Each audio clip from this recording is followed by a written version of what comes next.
let's talk about what I have read in the month of February so far. Hi, my name is Jeanette, and I want to thank you for joining me on the channel Jane Reads. So today I'm going to talk about the 4 books that I have read so far in the month of February. So the very first book that I started the month with was The Sound of Light by Sarah Sundin.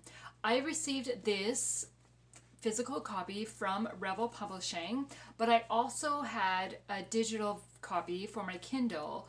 So I had read the ebook on my Kindle, and then I received this one in the mail. So that was really exciting when I got this, because it's like, yay, I have a physical copy. I can place it on my shelf now. And I love this cover and the color. So this one is a historical fiction. It is set in Copenhagen, 1940. It features, the male character is a Baron, Henrik Offelt. I don't know how to say the name. And he exchanges his nobility for anonymity and becomes Hemming Anderson. I forgot his last name. And then the female character is Dr. Elizabeth Jensen. Now, majority of the way through this book, she goes by her nickname, like short form of her name, and it is spelled E-L-S-E. Now, the whole time I was reading it, I read it as Elise. I know that's not correct at all, but that is the way my brain worked it. And then when you get to the back, there is a definitions of how to pronounce some of the words, like kind of a cheat sheet, I guess. And it says, wow, I just forgot it now. Elsa? Elshu? I can't remember. I did ask my friend who was listening to an audio version of this how the narrator said her name. And she told me, and now I've just completely forgotten. I think it was Elsa, I think. I don't know. So throughout the review, I'm going to call her Dr. Jensen because that's much easier for me, and I don't want to get the name wrong all the time.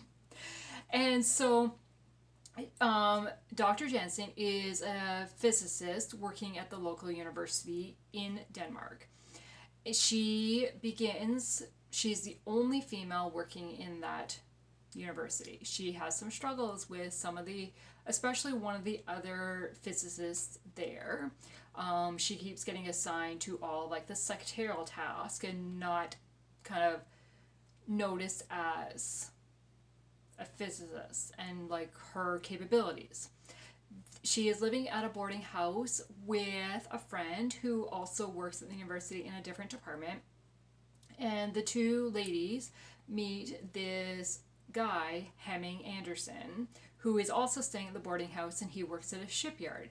Now, Hemming is Henrik, and he's kind of given up his nobility to go kind of undercover and as Hemming, as somebody who's, not from money, doesn't really read, kind of just works with his hands and that's it, so that he can row messages back and forth from Denmark and Sweden for the resistance to let them know what the Germans are doing in the country. And Dr. Jensen starts working for the resistance as well. And the two just kind of get to know each other, but she, she's university level, really smart, really kind of not great around guys, and hasn't had a ton of relationships, I guess. And then, but she starts kind of seeing the simplicity of Hemming and drawn to him and not knowing who he is at all, right? And she kind of accepts him for who he is and doesn't feel that she's above him at all, which I really, really enjoyed.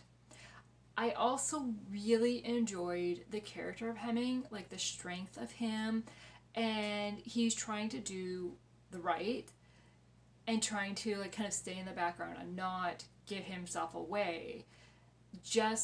He's given up so much for this. I really enjoyed that. I'm just looking at my notes. I loved how he was able to encourage Dr. Jensen to speak up for herself and kind of stand up to this physicist that was not treating her correctly, and kind of challenge and kind of, yeah, speak up for herself. And then we get into where it's not safe in Denmark anymore, and they're trying to get all the Jews out of the country to protect them, and the two end up working together, and I love the way it developed.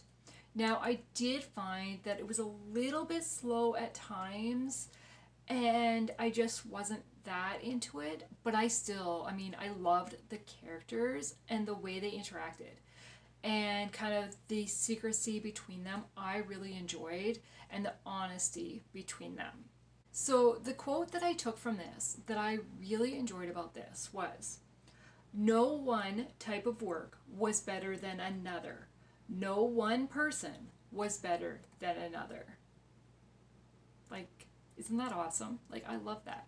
So I gave this book 4 stars because I really enjoyed the story, and it was really interesting to me to learn about what was going on in Denmark and Sweden at the time of World War II, like before World War II started, really.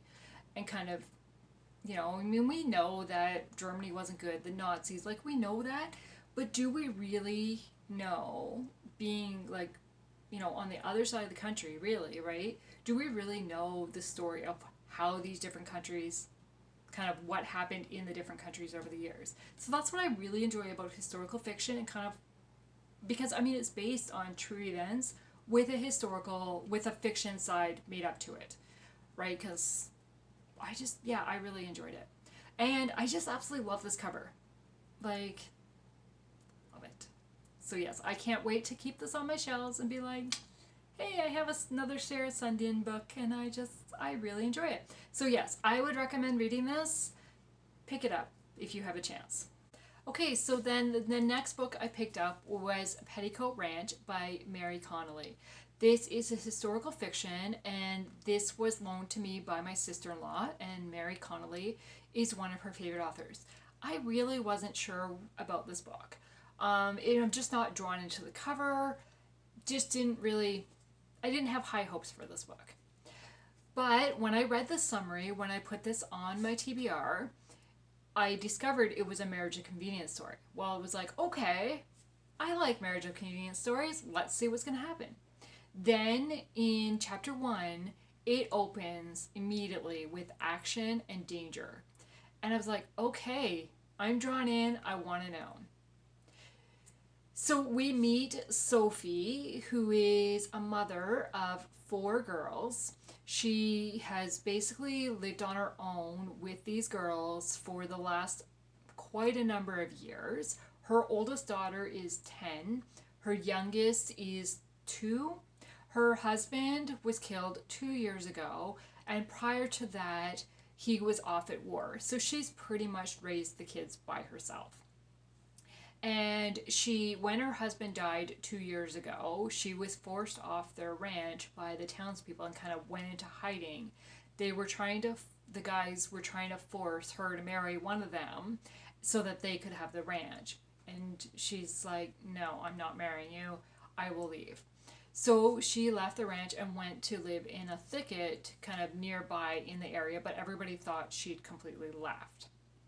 And so she really strong, independent woman. And even when her husband was around, we learned that it was really her that kind of ran things and did things around the ranch. And so she has raised the girls, especially like the 3 older girls. Like, I think they were 6, 8, and 10, I think, somewhere in there. And then there's the 2-year-old. So really, like, they're very independent. They can do all the chores that are needed to be done, different things like that. So then this guy appears, and he's injured, and Sophie and the girls end up rescuing him and are trying to kind of doctor him and nurse him back to health. And the girls are like, Daddy's back, like, because he looks exactly like their dad. It turns out that he is the twin brother of Sophie's husband, and he came to the area looking for her husband, not knowing that he'd passed away. Then, as he starts to learn things and as he kind of gets a little bit healthier, he discovers other stuff. So he ends up, his name is Clay, and he ends up kind of ordering Sophie to marry him for her own protection and for the girl's protection. And she's being very independent and doesn't want to, but he convinces her, and it was like, okay. So that's where the marriage of convenience comes in.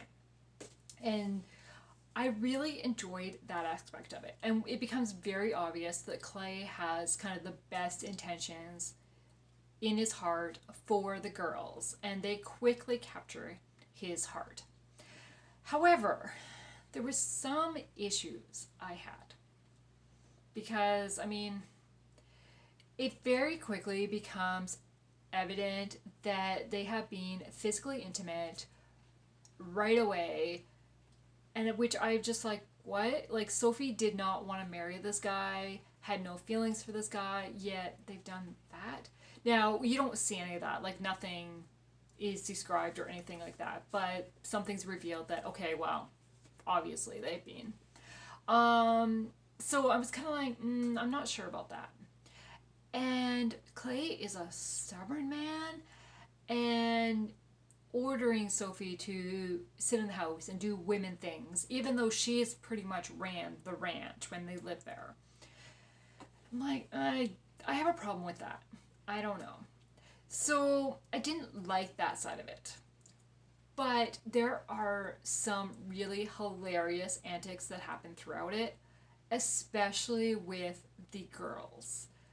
And like the 10-year-old and the 8-year-old, like they speak their minds. Kids say the darndest things. And I laughed so many times. And the fact that Clay thought he could order the girls to stop crying and make a rule, no more crying allowed in this house ever. Really? You have no idea on kids. You have no idea on girls. Like, good luck with that, buddy. So, yeah.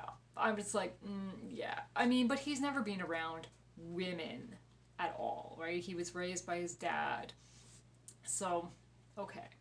Then there is the mystery and danger element that's going. It is very obvious that there is a group of people that are out to take over the ranch, and they will do anything to get rid of Sophie and Clay so that they can take over this piece of property.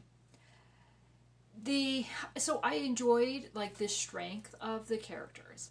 The other thing that I did not enjoy is there's kind of a really far-fetched story kind of we're asked to believe, and that is Sophie is praying to God for help, and these guys hear her from far away and come, and all of a sudden they're there at the right time, just at the right moment to kind of save them from the situation. It was like, I don't know. I have a problem with that. Like, it just felt really unbelievable. But the faith aspect in this story, there are church scenes with the preacher preaching, lots of strength, lots of prayers to God. Like, the faith aspect in the story was very strong, like very evident from the very beginning that this was going to be a Christian book. So I did enjoy that. So I gave this book 3 stars because I did enjoy that side of it, but I had problems with some of the characters and just some of the things I was asked to believe. So yeah, it was an okay read, but I don't plan on rereading it. So then we move from historical fiction to a biography. So I read Grateful American by Gary Sinise. I think I said that name right this time. My friend told me how to say it, and wow, I'm horrible with names. I'm bad with names. So this one talks about his life growing up, and then how he started his Gary Sinise Foundation, and why it focuses on helping the military and their families. And I really enjoyed this book. It was really interesting to learn kind of that he didn't grow up acting, like, and how, like, kind of how he got into acting and developed a passion for it, and really, like, theater and directing are really more his passion than acting itself. That was really interesting to me. And the fact that he's been married to the same woman for 40 years. Yes, they've had struggles and it talks about it, but just the determination, and then it talks about, like, his conversion to Catholic, like becoming a Catholic believer, believing in God and stuff. And I'm just like, I was really interested in this. But what I really liked about it, yes, it talks about his life, and it talks about, like, people he's met and worked with along the way, but then he really does focuses on the military personnel he's met and helped and being inspired by, like, just, and some of, like, he shares some of their stories and why he's done what he's done. And I mean, he really got into kind of his introduction into the military side. There's a few different aspects, because his wife, her brothers served in the military, and so he's seen that side of it with them being veterans. But then when he played Lieutenant Dan in the movie Forrest Gump, he really got introduced to it and kind of saw another side of it, so on the disabled veteran side. And it was during kind of I think it was just after that movie had come out, he went to a foundation gala thing for the disabled American vet, DAV, disabled American vets, I don't remember what the acronym stands for now. I'm not American. I don't remember it all, but it was there that it was, like, really kind of the Lieutenant Dan side stood out to him, and his passion for helping the military really grew from that. And I really, really enjoyed this. As I said, I'm not American.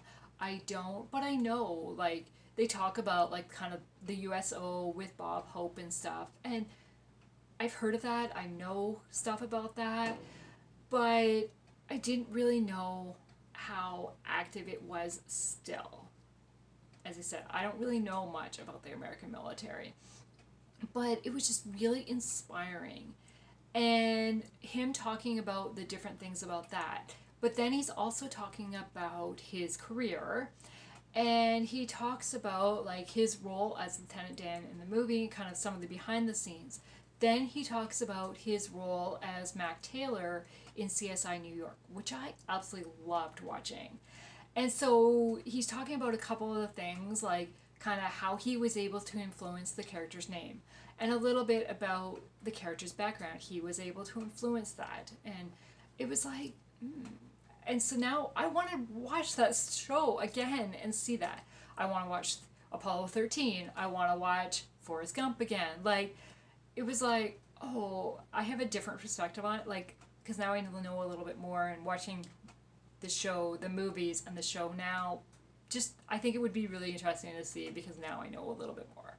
So I really enjoyed this book. I gave it 4 out of 5 stars because it felt easy to read and follow what he was talking about, and it just felt, I mean, he is a real person, but it really felt like I was kind of interacting with a real person and just sitting and listening to him talk. And it was just, yeah, I really enjoyed this book. So, especially if you're American and very, like, in the military and want to know about his foundation and stuff, I would recommend it. Yes. So then I broke my own rule, and I read a book that wasn't on my TBR when I hadn't finished my TBR yet. But I pre-ordered this book, and it was like, I want to read this. And it was, it's Valentine's Day, so I had to read it, right? So I pre-ordered and read My Phony Valentine by Courtney Walsh. I have to say, when I first saw this book announced and I saw the cover, it was like, yeah, whatever. I wasn't really drawn into it from the cover. It's not my type of cover. That's all. But then she posted a picture on Instagram about it, and with little, like, I'll insert it here, but with little arrows for different aspects of the book. And this is what got me: fake romance, hockey player, practice kisses, pretend feelings, small town charm, girl next door. Like, I mean, you had me at hockey player, fake romance. I had to read it. I had to read it. So, I did. And I don't know. I enjoyed it, but I also kind of like, light, fluffy, whatever. Didn't really have depth to it. Which, I mean, knowing kind of a little bit, because I follow Courtney Walsh on Instagram, and she talked about like kind of her reasoning behind writing this book and stuff. And it was really just for fun and what she wanted. And so, I mean, I appreciated that aspect of it. And, I mean, hockey player, I love that. And so we follow Poppy Hart, who owns her own restaurant. It's a breakfast lunch restaurant, and she's a chef. And she's grown up in Loveland, Illinois, her whole life, and she's had some setbacks. And so she's in a coffee shop one day, and somebody is kind of picking on her a little bit, and so she kind of grabs this stranger guy, and says, well, he's my boyfriend. Like, what do you mean? And so he kind of plays along with her and helps her out. So then the two kind of connect again, and it turns out that he is Dallas Burke, who is a hockey player for the Chicago Comets. And he has just recently moved to Loveland to help his grandmother out, who is going to be having hip surgery. And Loveland is like just outside Chicago, so he still is playing hockey. And so the two, she wants to pay him back for the help with the like little coffee interaction. So she cooks dinner for him and meets the grandmother. Well, the grandmother comes up with this crazy idea that the two start fake dating in order to help each other out. It will help his reputation, and it will help her restaurant business. I loved the grandmother. I always loved the grandmothers in the books. So they agree to this, but what I really liked about it is they agree to it on their terms. They set the terms of the contract. I really liked that Poppy refused to lie to her family, and so her family is filled in on what's going on, which I liked. What I did not like, now I have to say, this is not presented as a Christian fiction book. It is a clean romance. Like, there's nothing that really happens in it other than like there's kissing and there's physical body noticing, things like that. These guys are mid-20s, late 20s maybe. And so, I mean, they both have their own places. And there's just a few too many times of falling asleep on the couch accidentally.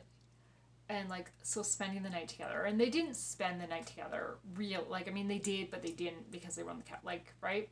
So nothing happens, but it was just like, come on, you guys, you're adults, you know better, don't put yourself in that situation. But that's just me. But I mean, it's not presented as a Christian fiction anyways, right? So yeah, I did not enjoy that aspect of it. But what I did really like is that they were honest with each other. They could share their true feelings, and there was no miscommunication that messed things up. So there was no big conflict throughout it. Now, I really like that because it was just a very sweet romance, and it moves from fake to real. Feelings are developed, and they're honest with each other. I love that. There's also an interaction with Poppy and her family that I absolutely loved. And just the sweet scenes between Poppy and her father, I really enjoyed that. I also really enjoyed the time at the hockey game and kind of the way that the hockey wives and girlfriends kind of included Poppy and were welcoming to her and kind of looked out for her against like the press and kind of things that, you know, they experience all the time, right? So I really liked that side of things and just the sweet interaction between them. Now I feel like I was going to say, oh yes. So kind of very picky of me, okay? I won't tell you what it is, but I was like, what does Courtney have against Canada? Like, come on. Because the Chicago team beats a certain city, the team is not mentioned, just the city name, in a 5-0. It's like, couldn't they at least get a goal? Come on. Okay, like, if you know what team I cheer for in hockey, you know what team she mentions. And I was like, really? And then another comment is made a little bit later was like, well, I could be traded to Winnipeg at any time. Like, as if it's a bad thing. Why is Winnipeg a bad thing? Like, it was just...